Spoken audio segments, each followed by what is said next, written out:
এটি দক্ষিণ পূর্ব এশিয়ার সবথেকে বড় কৃত্রিম জলাধার। মাত্র ৯ মাসেই এই জলরাশি থেকে পাওয়া গেছে প্রায় ১০,০০০ মেট্রিক টন মাছ। অঙ্কের হিসেবে যার রাজস্ব আয় দাঁড়িয়েছে ২২ কোটি ৫৫ লাখ টাকারও বেশি।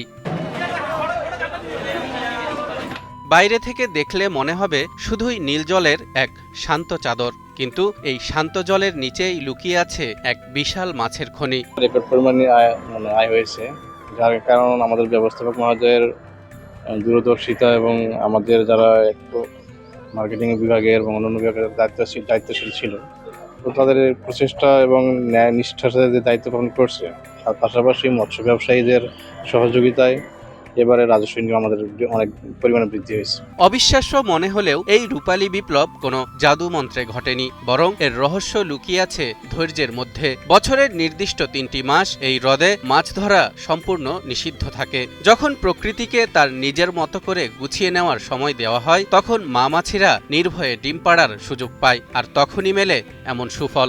বন্ধকালীন সময়ে এখানে আমাদের যারা কর্মকর্তা বা কর্মচারী সবাই মিলে নিরলস প্রচেষ্টার কারণে সুষ্ঠু প্রজননের মাধ্যমে মাছের প্রজনন বা মাছ অনেক বৃদ্ধি পায়। সঠিক তদারকি আর সময়মতো পোনা মাছ অবমুক্ত করার ফলে ২০২৫-২৬ অর্থ বছরের প্রথম ৯ মাসেই গত বছরের ১৮ কোটি ৫৬ লাখ টাকার রেকর্ড ভেঙে এবার এক নতুন উচ্চতায় পৌঁছেছে এই রাজস্ব।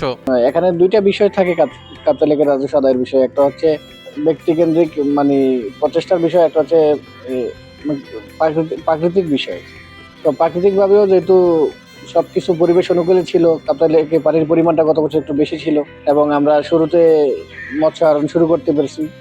সবকিছু মিলে আমাদের মনিটরিং, অভয়াশ্রম ব্যবস্থাপনা সবকিছু মিলে সকল পরিবেশ উপযোগী থাকার কারণে আমরা বেশি মৎস্য আহরণ হয় এবং বেশি রাজস্ব আদায় করা হয়। বলছি পাহাড়, হ্রদ আর সবুজের মিতালি ঘেরা রাঙামাটির কাপ্তাই হ্রদের কথা। ঢাকার কারওয়ান বাজার থেকে চট্টগ্রামের চাকতাই আপনার খাবারের পাতে যে সুস্বাদু মিঠা পানির মাছটি যাচ্ছে, তার বড় একটি অংশই আসছে এই পাহাড় ঘেরা জনপদ থেকে।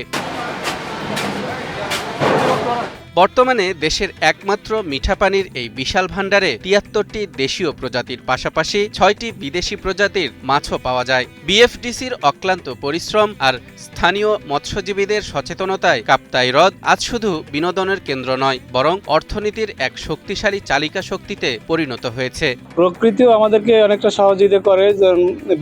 যদি আগাম বৃষ্টি হয় তাহলে আমাদের মাছগুলা সঠিকভাবে প্রজননটা ভালো হয়। এরপরে আমাদের ব্যবস্থাপক মহোদয়ের এই তত্ত্বাবধানে আমরা বিভিন্ন বাহিনীর সহযোগিতায় এবং আমরা ফিশারির যারা স্টাফ আছি তাদের অক্লান্ত পরিশ্রমের মাধ্যমে আমরা এই লেকটাকে পাহারা দিই।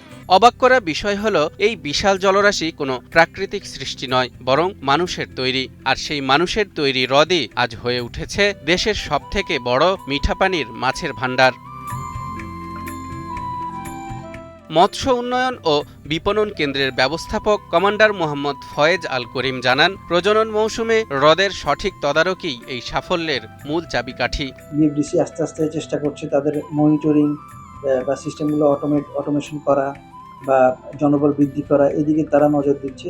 যেহেতু এখান থেকে একটা আমরা ক্রমশই আমরা আমাদের রাজস্বটা বৃদ্ধির একটা প্রবণতা রয়েছে, এটাকে সহায়তা করার জন্য আমরা এই মনিটরিং সিস্টেমটা বাড়িয়েছি, তদারকি করা এই জিনিসগুলো বেড়েছে, যার ফলশ্রুতিতে আমরা দেখতে পাচ্ছি যে একটা ভালো একটা রাজস্ব আমরা আদায় করেছি। প্রকৃতিকে যদি আমরা তার প্রাপ্য সুযোগ দেই, তবে প্রকৃতি আমাদের দু হাত ভরে ফিরিয়ে দেয়। কাপ্তাই হ্রদের এই রেকর্ড আয় যেন সেই কথাই বারবার মনে করিয়ে দিচ্ছে।